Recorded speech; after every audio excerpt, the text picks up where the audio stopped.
another installment of the Elville webinar series. Thanks for spending some time with us on this Friday. I'm Jeff Stauffer, Community Relations Director here at the firm, and I'll be moderating today's program. Today's topic is a new one for our series called Aging Well, Planning Ahead and Understanding Your Options. And your presenter is Allyson Stanton, an Aging LifeCare Manager, owner of Stanton Aging Solutions. Just a few quick housekeeping items. We always encourage your general questions throughout the presentation. Please enter them in the questions panel on your screen. We'll pause periodically to address them. Your questions always add a lot of value to the presentation, so thanks in advance for participating. You also received the presentation slides by email yesterday. They're also available in the section marked handouts on the panel on your screen to download at this time. And following the webinar, you'll receive a brief feedback survey, and we really appreciate you taking just a couple minutes to fill out this brief survey. It's brief but very important to share your thoughts on. And here at Elville Associates, we work every day with clients with the ideals of client education, collaboration, and compassion in mind. We're always available for consultations and welcome the opportunity to be a resource for you as your family need plan for now and into the future. Reach out to me anytime with questions. And so with that, we'll get started. It's my pleasure to introduce Allyson Stanton. I've known Allyson almost since I started working here at the firm about 13 years ago. She's a wonderful friend to the firm and a great resource for our clients.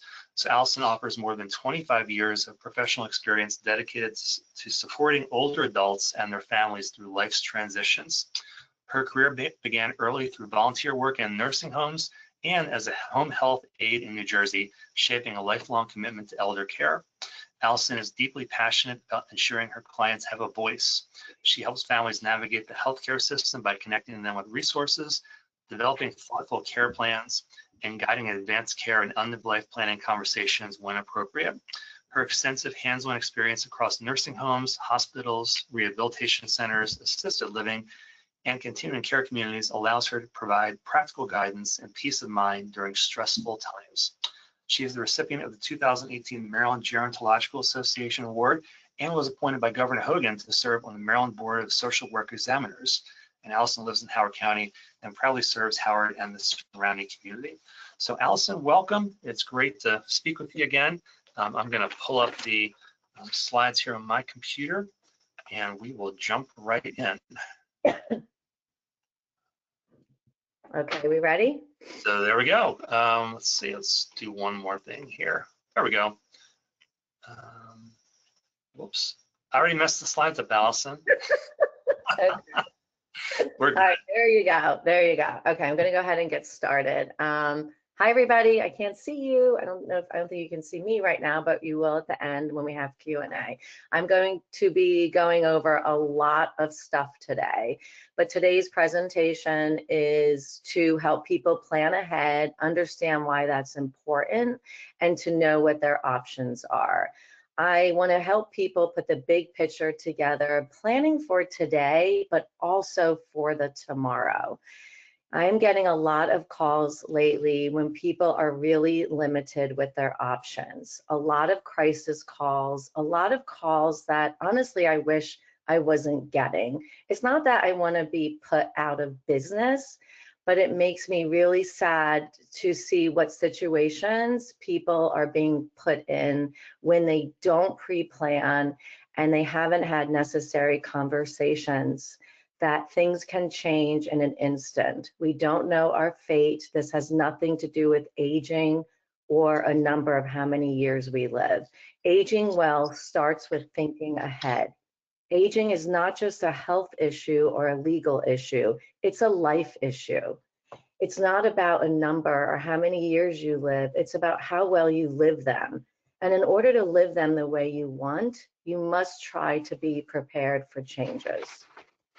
Okay, all right, the next slide. Jeff did a great little blurb about me, so thank you. So I'm not going to talk too much about that, but it is about 35 years of experience, all dedicated to the field of gerontology, working with older adults and their families. I was a social work director in nursing homes, rehabs, continuing care, retirement communities, assisted livings, and a director in a memory care assisted living. I have a lot of boots on the ground experience, including during COVID working on nursing home COVID units. I saw a lot during that time, and it's things I do not want to see again. So what we do now is at Stanton Aging Solutions, I'm the owner of the practice. It's a little over 10 years old, and we represent the client instead of the community or organization that we would work for. So it's very individually person-centered, plans of care being put into place, holistic planning. It includes like budget planning, aging in place, moving if you want to, and when should you move. So it's a lot of resource connecting, helping people and helping them be caregivers, helping them find the right place to move if they want to. So that's a little bit about me. All right, Jeff, next slide. Thank you. Okay, I cannot get enough of this stuff. I could read about aging in America every day. The US population age 65 and over grew from 2010 to 2020 at the fastest rate since the 1800s. By 2030, which is not far away, there will be more than 1 in 5 US residents over the age of 65. The greatest growth will be the oldest old, which is 85 years old and older. Who do you think is going to require the most care? We could all require care at any point. We can receive a diagnosis and require care. But I can guarantee you over the age of 85, almost all of them, probably 70 to 90%, are going to require care. That is when the most hospitalizations will occur. Most Medicare dollars are spent in the last 6 months of life. And for the first time in US history, older adults are projected to outnumber children by 2034. It's amazing, it's fascinating, it's kind of scary too. So I don't know how you guys think of those statistics, but it's real. It's an epidemic that this country is going to be facing. All right, Jeff, next one. This isn't happening because something went wrong. We succeeded at living longer, but we didn't update our planning, legal systems, or care conversations to match this success. Many laws, policies, and planning tools were built for a different reality. Long-term care and aging needs weren't baseline discussions. Not enough planning and forward thinking was around long-term care, dementia planning, caregiver support, and disability planning. A lot of the planning is around when can I retire? How much money do I need to retire? And the conversations aren't really about, well, what if I need care? What if I need long-term care? What if I have a stroke and I need a lot of assistance? Or my husband, am I going to be able to care for him? Can I afford to bring in care? I don't know, I'm sure a lot of you are on social media. You'll see on Facebook, on Instagram, these posts of an attractive man or woman in their mid-60s, let's say, and it says, I have $1 million. Can I retire? I read the comments because I'm very interested to see people's responses. And almost none of the comments are about, well, what if you need care? What if you want to avoid going on Medicaid and going to live in a nursing home? So the conversations really need to shift in this country about long-term care. And if we need it, me, you, our loved ones, whoever, how are we going to provide for it? Okay, Jeff. All right, so this takes us into future-focused aging. Why is this important? It's more than important. I find it absolutely critical. It lets us focus more on proactive planning than reactive planning. Just like we live certain lifestyles to age well, planning well is the same thing. Aging doesn't have to be a crisis. It can be a transition, one that we plan for, one that we design, and one that we live with purpose and knowledge. We don't want to put our loved ones in crisis mode. We don't want to put them in a situation where they're called to a hospital and they're asked, what would your mom want? I don't want my children to say, I have no idea. My mom never talked to me about this. So let's not be a burden to yourself. Don't be a burden to your family. It prevents difficult decisions from loved ones having to make them. And one of the most important things is it keeps you in control. A lot of times when I meet with people, they don't have their advanced directives, they don't have things in place. And it seems like sometimes it's a fear of losing independence, losing control, giving up power to somebody else. I can guarantee you, being on the receiving end, working in healthcare facilities, the only way that you are going to lose control is by not doing this stuff, by not having these conversations, and by not having your affairs in order. That's when you lose control, not by being proactive.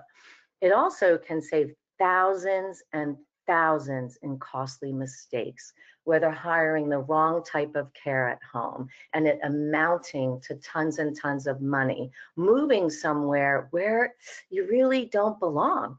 Or maybe a budget plan wasn't done for moving there and you run out of money because you're living longer than you anticipated. And then we have to move again, and the options are very limited now. So that's why it's important. It gives you a voice and it keeps you in control. Okay, Jeff. All right, this is two pictures of case studies. The one, I think it's your left, me with a client of mine who was in her early 80s, single, a solo ager, never married, very successful career, had extended family, they were very supportive and involved, but no one was local. They all lived out of state. So the initial goal, and goals can be fluid as well. We can change goals and move them as we need to throughout life. But the initial goal was to stay home in a condo, which was awesome, already one level, had an elevator building, that was terrific. But diagnosis of a neurocognitive disorder, a type of dementia.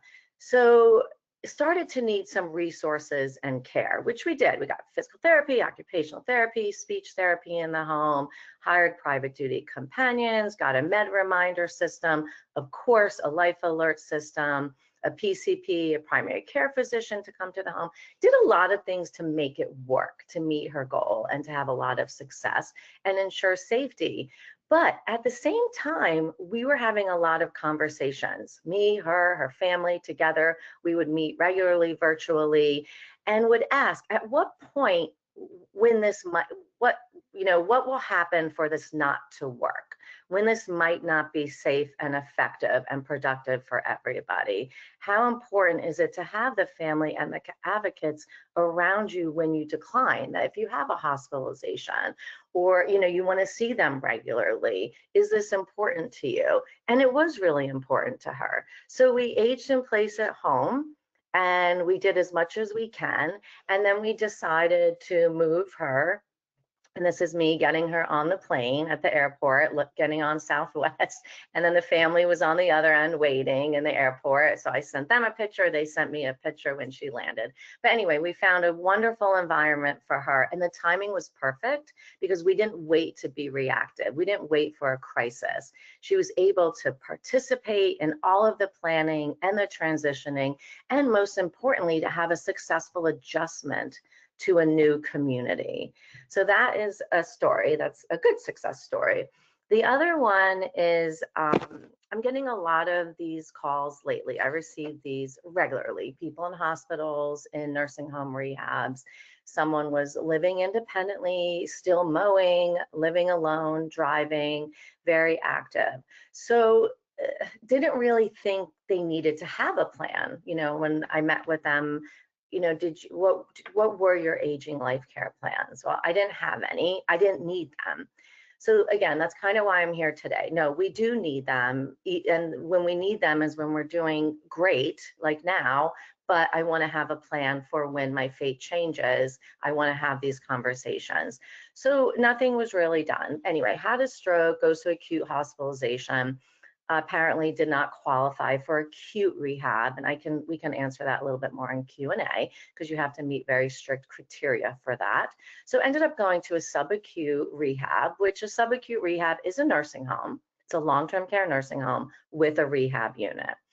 Discharge planning starts the day of admission in subacute rehabs. The day you enter is when discharge planning starts. What was your baseline? What does your house look like? What does your support system look like? And what do you want to do when you leave here? Whether it's 2 weeks or it's 2.5 months. Well, that didn't happen. So I wasn't working there. I was a care manager at this time. And I got the call way towards the end of the rehab stay, and Medicare was ending. By law, they're only required to give 2 to 3 days notice when Medicare issues a denial. Medicare's ending. You've met the most progress you have in therapy. What is your plan? Well, the goal, or the wish, I should say, was to go home, but that's not feasible. There's a whole new baseline here. Was not able to hire a lot of care or go to assisted living. The option was to go on long-term care Medicaid, stay at the nursing home they were at, or go home with family. The family really wanted him home. They were willing to become a 24/7 caregiver, and that's what we did. And we did as many resources as we could get to optimize quality of life and give the family some respite. We had advanced directives done, the most was done, and eventually we were able to honor the wishes of hospice, which is covered at home. And he was able to meet the wish and goal to stay with family, die at home, and optimize comfort and dignity. Okay, next one.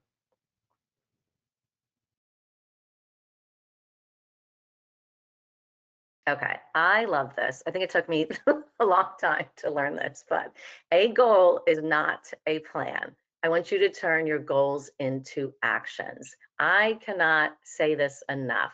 When I discuss this with my clients, sometimes it will bring laughter to people when I'll say, well, that's not a plan, you know, or they'll just say, I don't have one. I never thought about it. I don't want to think about it. I don't have a plan. It's an aha moment for a lot of people, and it's fun. We work through it, and it's very empowering. But I want people, even if they don't want to get into the nitty-gritty of developing different plans and the what ifs when things happen, just at least get educated on options and care costs, etc. That all starts with a simple conversation, and we are going to be hitting on those today, what costs are and what options are. And a lot of times people will say, well, my goal is to die at home. I'm going to play golf, walk my dog, take a nap, and fall asleep and not wake up. That's not a plan. And it's not about death. It's about the journey to get there. You know, was I in pain? Did I end up in a nursing home? Did I die in a hospital? I hope not. So I'm always thinking about, it's weird, but that's just what I do. You know, what is that journey going to be? And again, why I have plans in place. And it just starts with conversations of what I want, what I don't want, who's in my care circle to help me when things change. Okay, Jeff. All right, aging in place. This goes with the last one, kind of the what if scenarios. Where is this place? Is it the house you raised your kids? Is it 4 bedrooms? Do you have a big yard? Are there 12 steps to all the bedrooms? Is there no bathroom on the main level? What is this place, right? Or are you already in a 55 and older and a senior type housing environment? If you have ambulation issues, can you modify the home to stay there safely? Again, the care circle, I love that term, so much more than a support system. You can kind of put yourself in the middle, draw a circle around you, and you can figure out whether it's the church, your physician, even who's going to take care of your pet. Like for solo agers, if someone goes to the hospital for 2 to 3 weeks, who's feeding your cat or dog? But it's really important to think of who is the care circle. If you're married and you become widowed, is this still your goal to stay in that house? And if you needed to modify the home and hire care resources, which again is absolutely doable, but can you afford it? You know, so to say, I'm going to stay home, I'm going to hire care, I'm going to die here, we have to look at also the finances and the budget. Can you afford to make that happen? Because Medicare is not going to pay for it. And we will also touch on that slightly today. And fluid planning is okay. Back in the day, old school social work 101, we were taught kind of, we do one plan and then we stick with it. We're doing fluid planning every day for people. It's okay and it's very appropriate to be present with where you are in life at that time to put a plan in place. And if you change and your needs change, it's okay to then do another plan. So I'm very supportive of fluid planning mentality. One question, this is just something to ponder as we go through the slides, but it kind of goes with this. If you couldn't live independently for 6 months, who would help you? Just right now, something happens, you want to age in place, you can't live independently for a few months. What is that going to look like? Okay, next slide.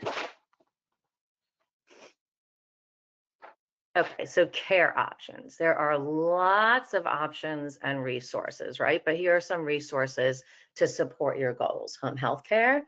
It can be outpatient, going to outpatient therapy or to a clinic. It can also be in your home. Physical therapy, occupational therapy, skilled nursing, and speech therapy. Private duty aid care that supports activities of daily living, provides companionship and light meal prep. Community resources, we are blessed in this county. The 50+ centers are awesome. They have tons of programs and exercise classes, lectures, art, etc. Then there's adult daycare programs. We have medical adult daycare, and then we have something called Connections, which is for people with Alzheimer's and dementia, where people can be dropped off for several hours, a few days a week, and they get assistance and social connection. Of course, life alert systems, I recommend this for a lot of people, especially solar agers that might not even need it yet. But if we fall and I can't get to the phone, I think it's really important to have one of these systems in place. I also just like it if I feel unsafe or someone's at the door. It's such an easy thing to wear around your neck to hit the button. Red medication reminder systems, they alarm, they have flashlights now for people who are visually impaired. I mean, these systems are endless in how we can keep someone safe and to remember to take their medications. The Maryland MOLST form, Maryland Orders of Life-Sustaining Treatment, right? Completely separate than advanced directives. A lot of time I'll meet with people, they'll say, I'm a DNR. And I'll say, okay, can I see the form? Oh, what form? I only have my advanced directives. Well, then you're not a DNR. You have to have this very specific form, MOLST, in place if you do not want to be resuscitated in the event of cardiac arrest. And then today we have home visiting physicians and nurse practitioners that take your insurance, come to your house. We can do labs in the home. There's so many things we can do in the homes. Of course, hospice, and that's billed to Medicare, and that can be done in-home or inpatient in a certain stage. But I just want you to know there are a lot of options and resources. Okay, Jeff. All right, housing options. All right, this, I'm putting a lot of information into this presentation today, probably almost too much, but I'm going to try and hit on some of these. And I've worked in all of these different type of communities. All right, so from least restrictive to the most restrictive, obviously we have home, right? That's the least restrictive. I'm going to age in place wherever that place is. I'm staying home. Then you have your senior housing, 55+ homes, condos, places that you can go to where you kind of have the outside of the walls maintained. Sometimes there's a community center, but you're still living independently. You still have to be independent in these places. Then you have independent livings that are also a part of assisted livings, not the CCRC, not the retirement community type yet, but they might just have independent living and then assisted living unit next to it. Then we have memory care assisted livings, that some are with the assisted livings on a separate unit, some are standalone specific memory care assisted livings. CCRCs, continuing care retirement communities, you have, you start off in independent living. Ideally, you definitely want to start off in independent living if you're going to move to one of these places. And in many years, if you need assistance, then you will move through the continuum. And then we have skilled nursing home facilities, SNFs, they're long-term care units, and they are where you might go for rehab for a few weeks, or you might live there permanently, and that is called long-term care. And I will be touching on the cost of these in, I think, a slide or two. Okay, Jeff. Hey, Allyson, can we pause for one question? Yes. Yes, so question is, how do you find home visiting physicians and NPs? I have a list of them. You can shoot me an email. You don't have to hire me. I'm happy to share them with you. Otherwise, I guess you would, like we all Google everything, maybe you would Google home visiting physicians in the town that you live in. But I have a list. There's probably at least 10 that we work with, 5 that we most often refer to, and they take insurance. Great, thank you. You're welcome. All right, next one is cost of aging. Okay, so Medicare versus custodial care, right? Totally two separate things. Medicare is skilled care. It does not cover custodial care. We are not a socialized healthcare country. So custodial care is 100% out of pocket. Medicare does not cover private duty aides in the home on a daily basis or for an extended period of time.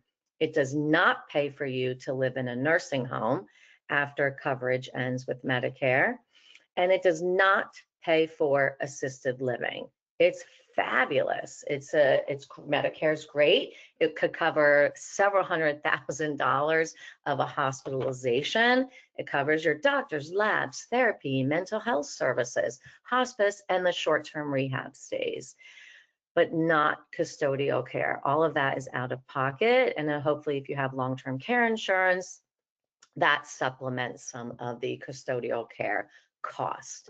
And stays in nursing homes are based on a skilled medical need and ongoing progress. So you have to be admitted after a 3-night hospitalization, have a need for therapy, a need for specialized wound care, maybe a feeding tube. You have to have a need. And along with the need, you have to make progress. So the coverage is based on progress from day 1 all the way up to 100, but never count on 100 days. Remember, day 1, start discharge planning and think that this could end in a couple weeks. What am I gonna do if my baseline has changed? Okay, Jeff. Okay, so here are costs. Again, I've been doing this 35 years and I help people with the cost every day, and I've worked in each of these places that charge these numbers. So it's a little overwhelming. I think it's scary. The numbers are really, really high. And these are numbers based on today, not 20 years from now. So we can only imagine what they are going to be.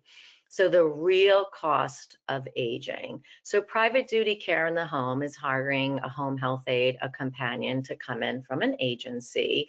Right now, the average rate is $35 to $40 an hour. So let's just take, you just take that number, you times it by how many hours you need, times 7 days a week, times 30, you come up with a number. If you take, let's take the least amount, 4 hours a day is $4,200 a month.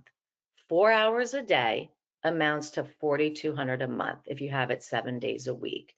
If you have it 24 hours, 24/7, that is $25,000 and up a month. Assisted livings, huge, huge, huge range, because you usually starts off with a rate for the apartment, and then you get level of care increases, right? I don't really like them because I think, if we're moving in and this is my diagnosis, of course it's going to progress and my level of care is going to increase. So some places will do an all-inclusive, and I love those, but most do level of care increases. So that's how you get the 6 all the way up to $12,000 a month. Memory care, again, huge rate, variation, 8,000 all the way up to 14,000, and yes, even up in some of the communities. Small residential assisted livings, they are licensed and regulated the same as general assisted livings, but they're houses. They are houses where 5 to 8 people live, and all of your care is provided, and doctors go and they have some light activities. You just don't have the chandelier in the lobby. You don't have a piano in the lobby. You don't have the movie theater and bingo, et cetera, et cetera. But the care is amazing because the ratio of the caregivers to the client living there is amazing. In general assisted living, the ratio could be 1 to 8, 1 to 10, 1 to up to 12 at night. In the small places, it could be 1 to 2, 1 to 3. So when acuity of care gets really, really high, that's sometimes when we do fluid planning and we look at moving to a small. Okay, so it's just good to know that option. All right, what else? Let's see. Oh, continuing care. Okay, so CCRCs, they have a very, very large buy-in. It could be, I don't know, 250,000. One just opened, I think, in Bethesda. It's $1 million. So it has a very large buy-in. Then you pay a monthly rent in independent living, and then as you move through the continuum from assisted, nursing home, and memory care, it stays the same. There is a difference between a continuing care retirement community and a life care community, and it's very important to know that difference. And again, the skilled nursing facilities, if you're not on long-term Medicaid and Medicare is done, they're $14,000 to $18,000 a month and up. And if anyone is paying that in a nursing home, call me, because I can promise you there are tons of other options. And when it comes to long-term care, you have to qualify if you're going to go on long-term Medicaid and spend down. It's not just the financial number to qualify, you have to medically qualify. And we help with that, getting levels of care. And sometimes people do not get a level of care, so they might not have any money to live anywhere else, but it doesn't mean they can just go live in a nursing home. And that's another real dilemma that we're seeing. One thing I want to talk about is long-term care policies just really quickly. I think I mentioned they're a huge asset. It helps supplement care, but this is a staggering number that I just read yesterday, that only 3 to 4% of the population has long-term care policies. I was really, really surprised at that. Okay, Jeff.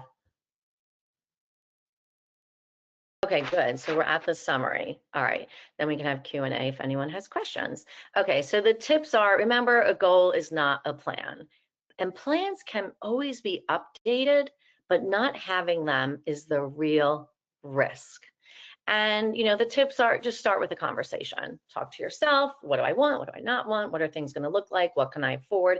Do I have things in order? Have I met with a financial advisor? Have I met with an elder law attorney? And if not, let's start getting that stuff done. If you wait, it could be too late. Start planning earlier than you think you need to.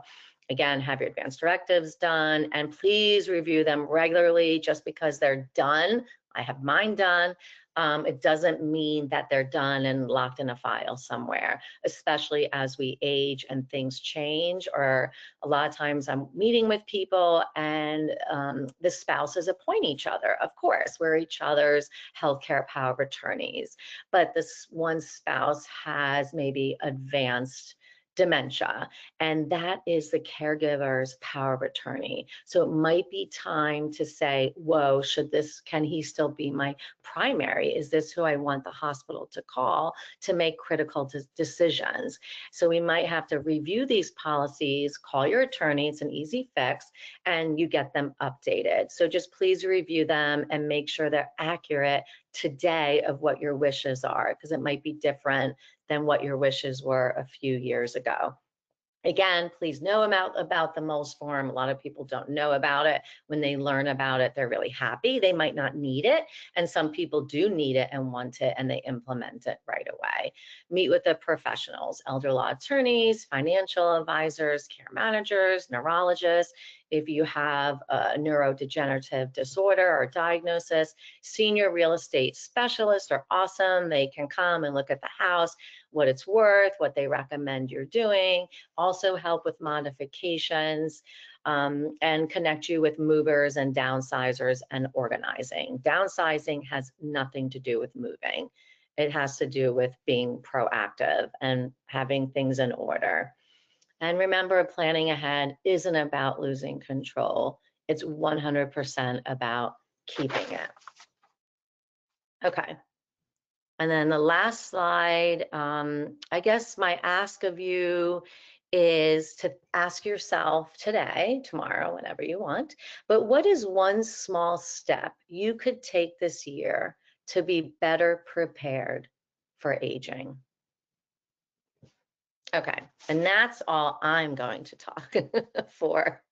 So I'm happy to answer questions or have people reach out to me if they want to. Allyson, thanks so much. You're welcome. Lots of great experience with Allyson. Yet Allyson presented our annual client event last year, did an outstanding job, just like now. So thank you very much. So now's a great time for questions for Allyson. Got a great resource here in front of you for as long as need be to answer any questions you have. Looks like we have one to start. Looking to for information on how to plan for a potential issue with personal home care individuals that may not show up. You experienced this, Allyson?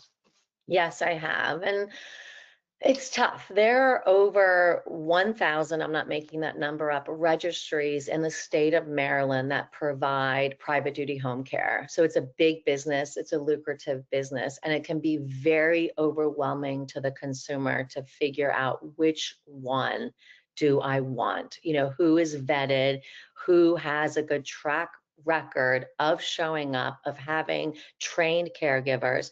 Yes, we do encounter that all the time, and we help people work with the right agency. But I guess my first answer is just going to be to be sure you talk to this company, whoever your contact is, or go above them and say, I can't continue this. I'm relying on this caregiver. I need this respite, or I need this care to be provided to me, and I'm not going to continue unless I can be guaranteed that this isn't going to be a consistent problem. Okay. So Mike, it looks like our next question might have cut off, just starting with, okay, here we go. My wife and I are in our mid-70s. We're living in a townhouse which is not suitable for any type of care. Mm-hmm. Where should we move? Well, that starts with your goals, right? So let's talk about your goals and then put a plan of care in place to meet them. Do you want just a 55 and older? Do you want to purchase somewhere like a condo or one level living? Or does someone maybe have a diagnosis, or does something run in the family that we think we could need care? Then do we want a continuing care retirement type community? It depends on what you want, because there are solutions really for everybody, but there's no cookie cutter answer. And sometimes people say, oh, I better move, I have to downsize. And then they'll move to a community and they're not happy, and they have to move out. So don't just say, where should I move? What do you want? What's important to you? Is it a pool? Is it the library? Is it being near family, near your doctors? There's so much to look at. It will take 2 hours to process that and then come up with options. Okay. Thank you. So we'll wait for some final questions. I jotted a few things down.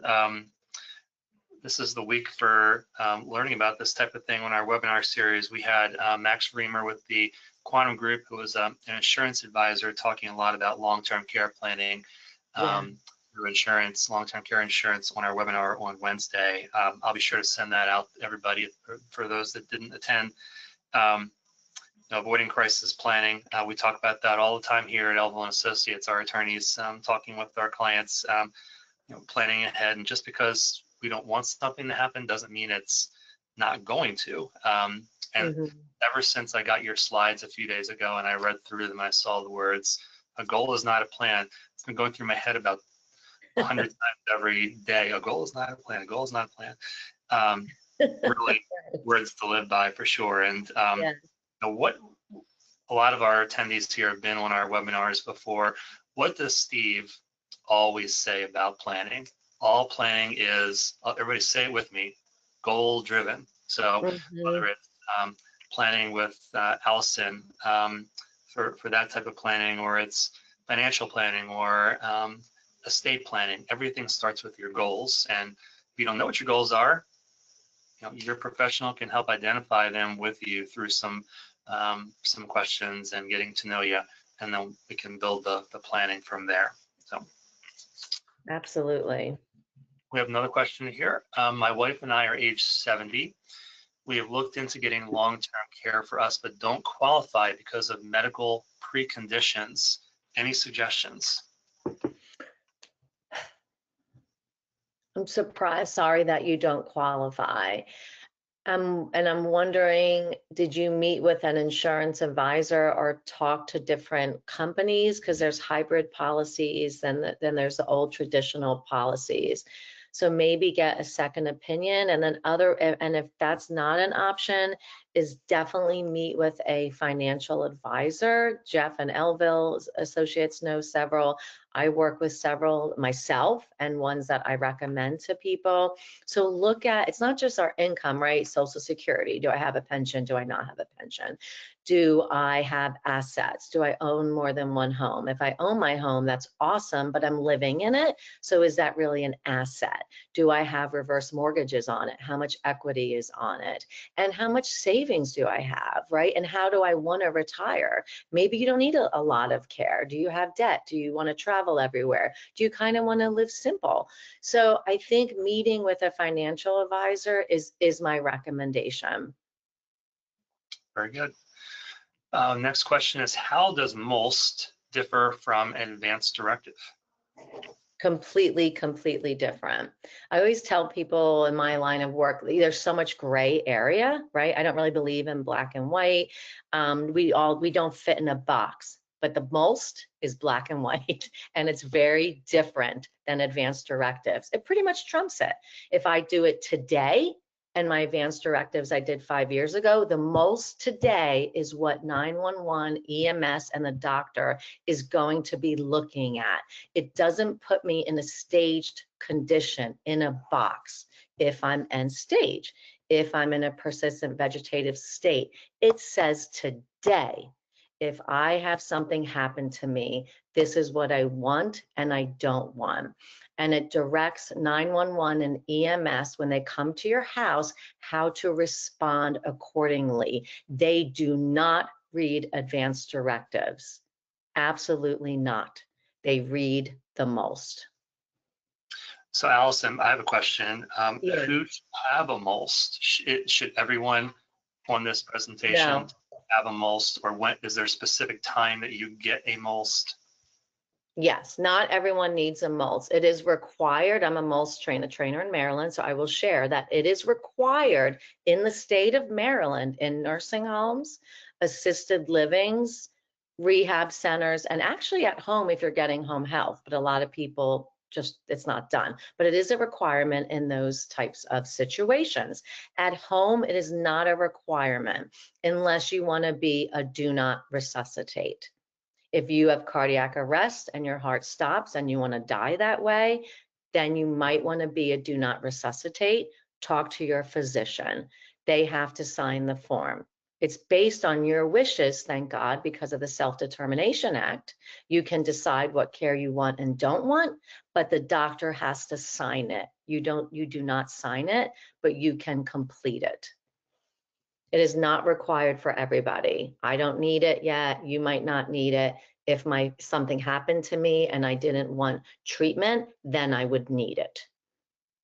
Okay, well, that's very helpful. I think that's the best explanation of most I've ever heard. Thank you. Thanks. I do it all the time. I can tell.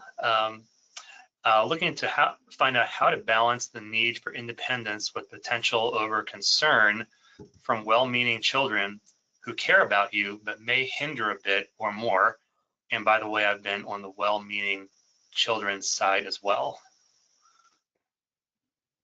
Yeah, that's a tough one. If I'm hearing it correctly, it's sounding like the kids, the adult children are maybe worried about you. And just remember that comes from a point of caring, and it could be the other way around, which I see often, which is really sad. I think it's, listen to them and validate their feeling, but I would kind of let them know that you are still independent, you're active, you're safe, you're aware of what's needed when it's going to be needed, and you have professionals to consult with when the time comes, and that you have thought about that. And ask them why. What is the objective? Do you just want me to move out of the house?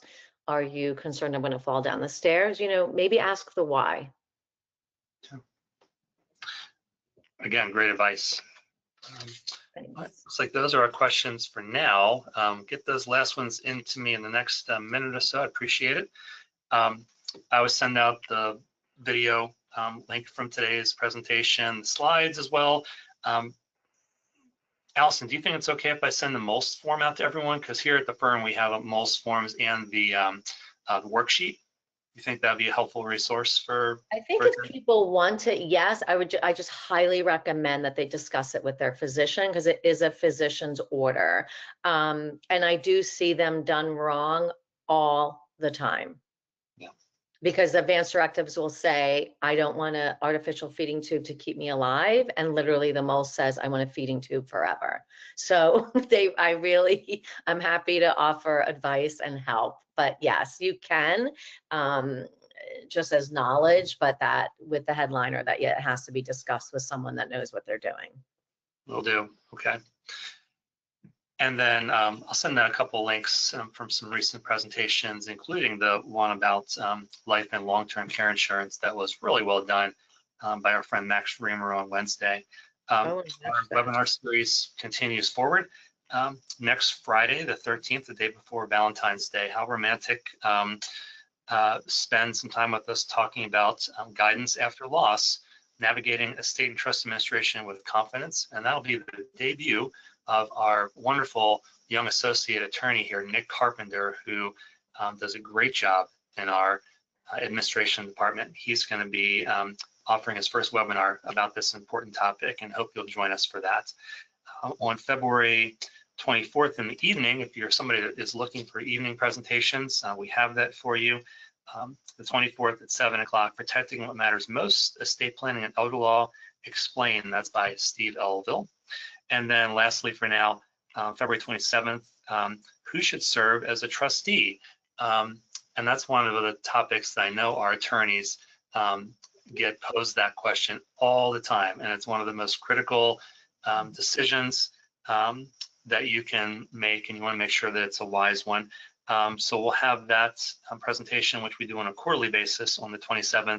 And if you check out our website, which I'll send you, we've got lots of presentations coming up in March. I don't know what I did to myself offering all these presentations at once, but it's a good thing. Education and knowledge is great, and that's one reason that we are doing that here at Elville and Associates. So looks like we have one more question here, Allyson. What are your rates as an aging care manager? Would you like to share that, or would that be a direct inquiry through your phone or email?